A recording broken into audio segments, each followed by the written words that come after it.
আহলুস সুন্নাত ওয়াল জামাতের আকীদা হচ্ছে ঈমান তিনটি জিনিসের নাম। ঈমানের একটা অর্থ, একটা আবিধানিক অর্থ আছে। আবিধানিক অর্থ কি কে বলতে পারবেন আপনাদের মধ্যে? ঈমান অর্থ কি? ঈমান অর্থ বিশ্বাস নয়। আপনাদের উপরও আশারি মাতুরিদের প্রভাব পড়েছে, এই জন্যই বললাম। ঈমান অর্থ স্বীকৃতি প্রদান করা, ঈমান অর্থ মেনে নেয়া, ঈমান হচ্ছে নিরাপত্তার ব্যবস্থাপনা করা। কারণ আমানা, সবাই জানে আমানা ইউমিন অর্থ নিরাপত্তা পাওয়া। বলে আমানাহুম মিন খাউফ অর্থ কি? ভয় থেকে নিরাপত্তা লাভ করেছে। এই আমানা থেকে ঈমান আসছে ভাই, দুনিয়া সবাই জানে। এর অর্থ হচ্ছে আপনি যে বিশ্বাস শব্দ নিয়ে আসছেন, এইটা বেদাতীদের দেয়া, এইটা হচ্ছে আশারি মাতুরিদের দেয়া ভুল তথ্য অনুসারে আপনি বলছেন। এটা বলতে পারেন না। কারণ ঈমান অর্থ হচ্ছে স্বীকৃতি দেয়া, ঈমান অর্থ হচ্ছে মেনে নেয়া, ঈমান অর্থ হচ্ছে নিরাপত্তা লাভ করার চেষ্টা করা। এই তিনটি অর্থ হচ্ছে ঈমানের। এর বাইরে বিভিন্ন রকমের যারা ডিকশনারি লিখেছে অথবা বিভিন্ন বই লিখেছে অথবা পাঠ্যপুস্তক লিখেছে, তারা এগুলি দিয়ে আপনাকে ভুল তথ্য গলৎকরণ করা হচ্ছে। আপনাকে ঈমানের অর্থ আপনাকে জানানো হচ্ছে না। ঈমানের আবিধানিক অর্থ জানলেন, ভুল হচ্ছে, ঠিক না?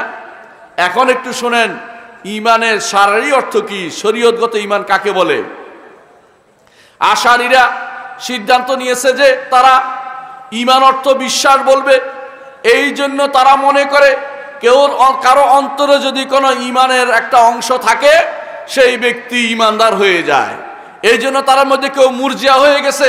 তারা যত কুফরি শিরিক করে তারপর বলে আমার ঈমান যায় না, আমার ঈমান শক্তিশালী। তারা ঈমান কোনোদিন যায় না মনে করে থাকে। এই জন্য তারা দেখবেন শিরিক করছে, কুফরি করছে, মুনাফিকি করছে, দুনিয়ার যাবতীয় গুনার কাজ করছে। এরপর বলে আমার ঈমান জিবরিলের ঈমানের মতো, আমার ঈমান আবু বকরের ঈমানের মতো, আমার ঈমান রাসূলের ঈমানের মতো। নাউযুবিল্লাহ। এরা বলে যে ঈমান বাড়ে না কমে না, অথচ কোরআন বলে ঈমান বাড়ে এবং কমে, হাদিস বলে কোরআন বাড়ে এবং কমে, সাহাবায়ে কেরাম বলে এসেছেন ঈমান বাড়ে ও কমে, সাহাবায়ে কেরাম বলে এসেছেন ঈমান বাড়ে ও কমে। কিন্তু আশারি মাতুরিদিরা বলে ঈমান বাড়ে না কমে না, কারণ ঈমান তাদের নিকট শুধু অন্তরের বিশ্বাস। কিন্তু সত্য কথা হচ্ছে অন্তরের বিশ্বাসও বাড়ে কমে। যখন আপনি আজকে যখন এই যে মাহফিলে এসেছেন, এই মাহফিলে আসার আগে যা জানতেন এখন বেশি জানছেন কিনা কম জানছেন বলেন তো? বেশি জানছেন। এই বেশি জানার কারণে আপনার ঈমান বেড়ে গেছে, আপনার ঈমান বেড়ে গেছে। এইটাই সাহাবায়ে কেরাম বলতেন।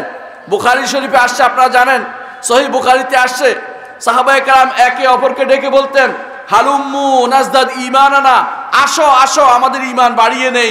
তারা কোরআন তেলাওয়াত করতেন, রাসূলের হাদিস নিয়ে আলোচনা করতেন আর ঈমান বাড়িয়ে নিতেন। এটাই ছিল তাদের আদর্শ। কিন্তু এমন একটা সময় আসলো ঈমান তাদের কাছে আর বাড়ে কমে না। এমনকি তারা মনে করতে লাগলো যে ঈমান যদি বাড়ে তাহলে তো আমি কুফরিতে ছিলাম, ঈমান যদি কমে তাহলে তো আমি কাফের হয়ে গেলাম। এই জাতীয় আজে বাজে কথা দিয়ে তারা বিভ্রান্তি করতে চেষ্টা করে। কিন্তু আহলুস সুন্নাত ওয়াল জামা এবং যারা আহলুল হাদিস ওয়াল আসার, তারা মনে করে অবশ্যই ঈমান বাড়ে ও কমে। ইমাম বুখারী রাহমাতুল্লাহ আলাইহি তিনি বলেন, আমি 1000 মুহাদ্দিস থেকে হাদিস নিয়েছি, এমন কোন মুহাদ্দিস থেকে হাদিস নেইনি যে এই মুহাদ্দিস বলবে না ঈমান বাড়ে না কমে, ঈমান বাড়ে না, তার থেকে কোনো হাদিস নেইনি। এবং এমন কোনো মুহাদ্দিস থেকে হাদিস নেইনি যে এই ব্যক্তি বলবে না ঈমান শুধুমাত্র, যে ব্যক্তি বলবে যে ঈমানের শুধুমাত্র অন্তরে বিশ্বাস, তার থেকে কোনো হাদিস আমি গ্রহণ করিনি। আমরা যারা আজ বসে আছি ঈমান অর্থ শুধু বিশ্বাস নিয়ে বসে আছি, তারা বিভ্রান্তির মধ্যে চলে আসছি। আমরা জানি না যে আমাদের উপরে ওদের প্রভাব কত বেশি। কেন আমরা এই প্রভাবে পড়েছি? আমাদের শিক্ষায়তনগুলোতে ভুল পড়ানো হচ্ছে, আমাদের ওস্তাদরা আমাদেরকে ভুলটা ভেঙে দেয়নি, এই জন্য আমাদের এই ভুলটা হয়েই আছে। আরো বড় সমস্যা হচ্ছে যত মানুষ হাদিসের ব্যাখ্যা করেছে, এই হাদিসের ব্যাখ্যা করতে গিয়ে এই ভুলগুলি হাদিসের ব্যাখ্যার ভিতরে ঢুকিয়ে দিয়েছে, অথচ আমরা বুঝতে পারিনি। ইমাম ইবনে জারীর তাবারী এবং ইমাম ইবনে কাসির সহ পরবর্তী সহিহ আকীদার কিছু লোক ছাড়া মাঝখানে অনেক মুফাসসির আসছে যারা ঈমান অর্থ বিশ্বাস করে রেখে চলে গেছে। আপনি সেটা পড়ে মনে করতেছেন ঠিক আছে, ওইটা ঠিক নাই, আপনার ঈমান নষ্ট করার জন্য ওটুকুই যথেষ্ট। আপনি যদি মনে করেন যে শুধু অন্তরের বিশ্বাসই যথেষ্ট, তাহলে ফেরাউন ঈমানদার হয়ে যায়। কেন ইমানদার হয়ে বলেন তো?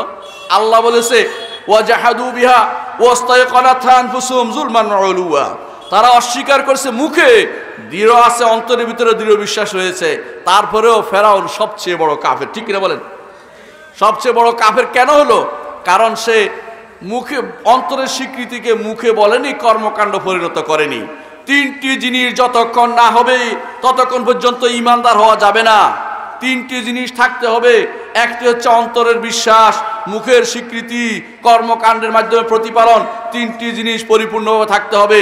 এই জন্য অনেক মানুষ আছে সালাত পড়ে না, এরপর জিজ্ঞাসা করলে বলে নামাজ না পড়লে কি হয়েছে, আমার ঈমান ঠিক আছে। হুজুর বলে না, অনেকেই বলে। কেন বলে? এটা কিরকম হয়েছে?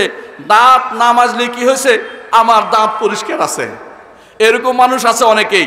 তারা অধিকাংশই দেখবেন দিন কিছুই মানে না দিনের, কিন্তু এরপরে বলে ঈমান ঠিক আছে। কখনো নয়।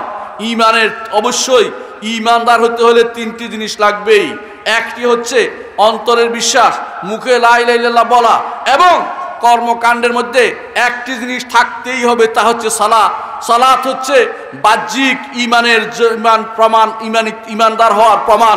এই জন্য আল্লাহ তাআলা কোরআনে কারীম বলেছেন ফাইন তাবু, যদি তারা তওবা করে, এতটুকু যথেষ্ট হয় না, ওয়া আকামুস সালাতা, এবং তোমাদের সালাত কায়েম করে, ফাইখওয়ানুকুম ফিদ্দিন। এরপরে বলেছেন লম্বা আয়াতের পরে যে এরা তোমাদের ভাই। সালাত আদায় নাকারীকে ভাই বলা হয়নি, কারণ বাহ্যিক ঈমানের প্রমাণ হচ্ছে সালাত। যে ব্যক্তি সালাত ছাড়িয়ে দিল, বাহ্যিক আমলটা করেনি, বাহ্যিক আমল না করলে তার ঈমান গ্রহণযোগ্য হয় না। এই জন্য শাকিক ইবনে আব্দুল্লাহ বলেছেন আমি 30 জন সাহাবীকে পেয়েছি, 30 জন সাহাবীকে পেয়েছি, 30 জন। তারা প্রত্যেকেই বলেছেন যে ব্যক্তি সালাত ছেড়ে দিবে সে ব্যক্তি কাফের হয়ে যাবে। অথচ আপনি এটা বলতে যান, তুমি তো মানুষের কাফের বানাই ফেলছো। আমি তো বানাইনি, তুমি তো ইসলামে ঢুকোও নি আসলে। কারণ যে ব্যক্তি ঈমানের তিনটি অংশ অন্তরে, মুখে এবং কর্মকাণ্ডে পরিচালনা করবে, সেই ব্যক্তি ঈমানদার হতে পারেনি।